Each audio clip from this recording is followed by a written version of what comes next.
Hi guys, welcome back to my channel. So, in the previous video, we talked about converting to the first normal form, and we also practically demonstrated the entire process of converting to the first normal form. In today's video, I'm going to show you how to convert to the second normal form, and we're going to do this using the exact same table that we used previously, which is this one. But before I get into converting to the second normal form, I would like to highlight a few things. One is that converting to the second normal form is about removing your partial dependencies. And you do this by identifying the determinants for each partial dependency, and you also assign the corresponding attributes for that partial dependency. And then the second thing is that you need to write out your composite primary key that we identified in the first normal form and what you can use with that normal form to retrieve. So if you remember in our previous video, this is the table that we've been using. So we're going to use that table. And this is when we converted to the first normal form, and we demonstrated this using our dependency diagram. And we said that using the student ID and supervisor ID, we can get a complete record from the table, from the student ID all the way to the student mark. Alternatively, you could have used the student ID and the course code to get everything from the student ID to the student mark, however you want to do this. And also bear in mind that this is assuming that a supervisor supervises a specific course. So a supervisor would supervise. So, for example, Supervisor Smith supervises the course physics, while Cole supervises math and Washington supervises geography. So, when it comes to the second normal form, you need to identify your partial dependencies like we've mentioned, and we had already identified this in our first normal form video, and we said that using the student ID, we can retrieve the student name and student address. Using the supervisor ID, we can retrieve the supervisor name as well as the course code that they supervise and the course name. So when it comes to converting to the second normal form, this is all about breaking up this main table or taking out the partial dependencies from the main table so they become their own separate tables. And then those determinants then become the primary keys. And since they are now going to be their own new tables, we need to choose appropriate names for them. So, for example, we can take student ID like so, which is going to be our determinant, and that means that it's going to be our primary key, and then we assign the attributes to it. So I'm just going to do this for all for the supervisor name as well.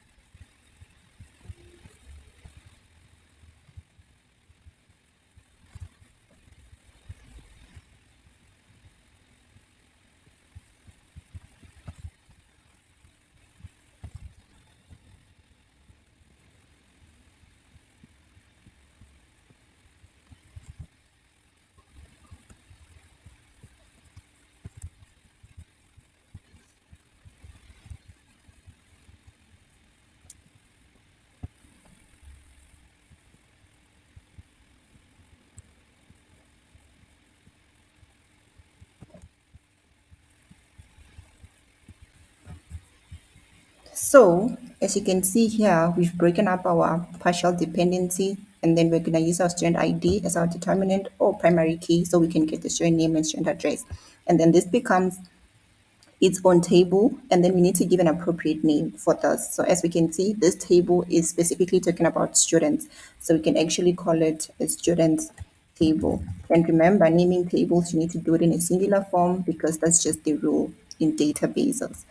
And then also, let's not forget, we need to name our proper functional dependency, which is demonstrated on top to show that it's in a desirable state. So this now becomes our proper functional dependency. The same for this, using the supervisor ID, we can get supervisor name, course code, and course name. And you can see here, this table is specifically talking about supervisors and courses.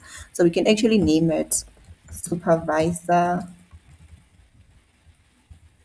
and then you can just use this and say course. You can name it whatever you want, honestly, but it needs to be an appropriate name to show that this table is talking about this specific thing. And then we name the dependency here, proper functional dependency. And then let's not forget our transitive dependency as well.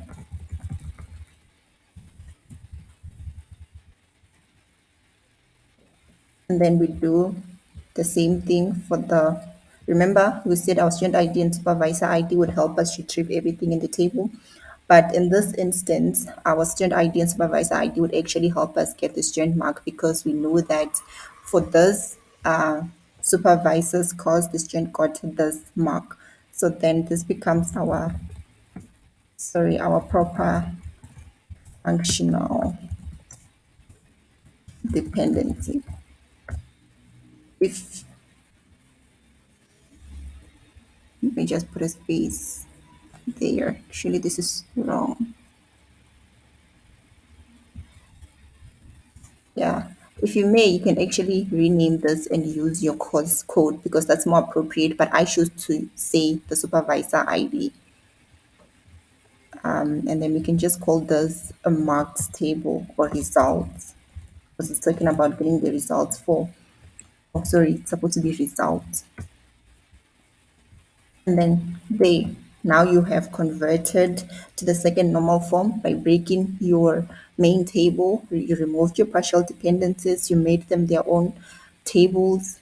There it is, student, supervisor, course, and as well as results. And that's about it when it comes to converting to the second normal form. And I will see you guys in my next video where I will show you how to convert to the third normal form.